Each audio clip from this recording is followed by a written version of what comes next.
14, 57, 51, 52, Pak.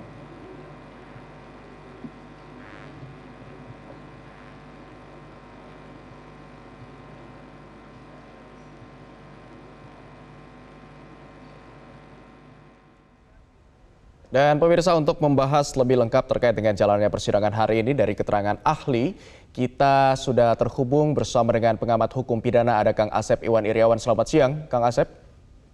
Selamat siang. Baik, salam sehat, Kang Asep.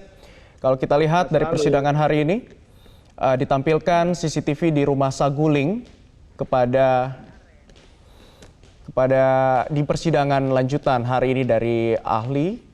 Dan kalau kita lihat di gambar ataupun di visual hari ini sedang dilakukan proses jelang PCR begitu, setelah dari luar kota ataupun dari Magelang mereka tiba di Jakarta untuk melakukan PCR. Kang Asep, apakah bisa dikatakan bukti CCTV ini menjadi bukti yang paling kuat dalam kasus ini? Ya, ini kan yang menjadi persoalan adalah persoalan yang nembak ya. Ya, menurut Eliezer, S juga nembak, kata S juga tidak. Satu itu. Kedua, soal sarung tangan dan tidak pakai sarung tangan. Nah, kemudian juga peran PC di situ, peran KM di situ. Nah, sekarang lagi kalau keterangan saksi satu sama lain berbeda.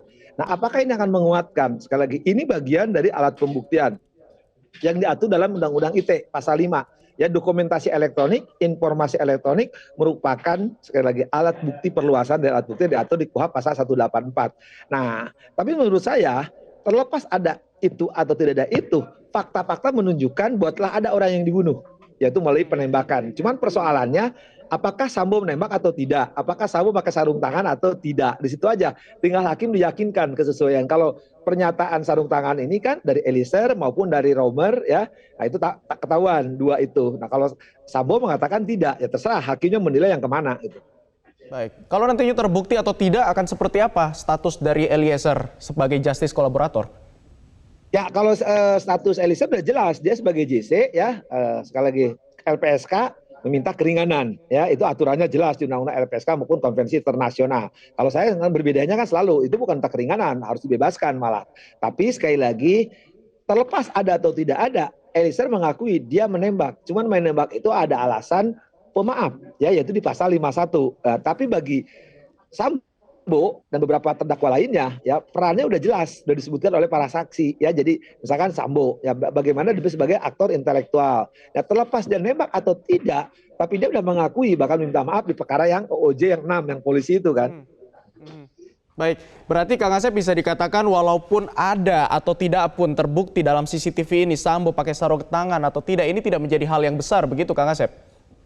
Saya termasuk itu. Cuma kalau menguatkan hakim bahwa Sambo ikut menembak dan terbukti pakai sarung tangan itu akan menguatkan ketika misalkan hakim menjatuhkan maksimal bagi Sambo. Baik, kemudian Kang Asep yang juga ingin dibuktikan dalam pembuktian CCTV ini, apakah Putri Chandrawati hadir atau tidak dalam proses perencanaan ini? Karena ahli sebelumnya, ahli kriminolog menyebutkan bahwa ini adalah perencanaan secara jelas, karena proses pembunuhan yang terjadi di sini adalah sudah ada perencanaan sebelumnya. Kalau misalkan nanti tidak ada di CCTV ini, tidak menampilkan, apakah itu masih bisa diperkuat dengan bukti lain atau dengan keterangan saksi? Perlu diperjelas ketika pasal penyertaan tidak harus dia melakukan ya, misalkan kayak si Eliezer di saat nembak kan, dia terus kemudian Sambo perintahkan tak menghajar atau membunuh ya, atau menembak gitu kan. Tapi peran PC kan dari mulai awal telepon, kemudian perjalanan, kemudian dia pergi, itu juga di situ apakah nanti dibuktikan bahwa dia ikut membantu tidak membantu, karena pasal penyertaannya dia membantu kan.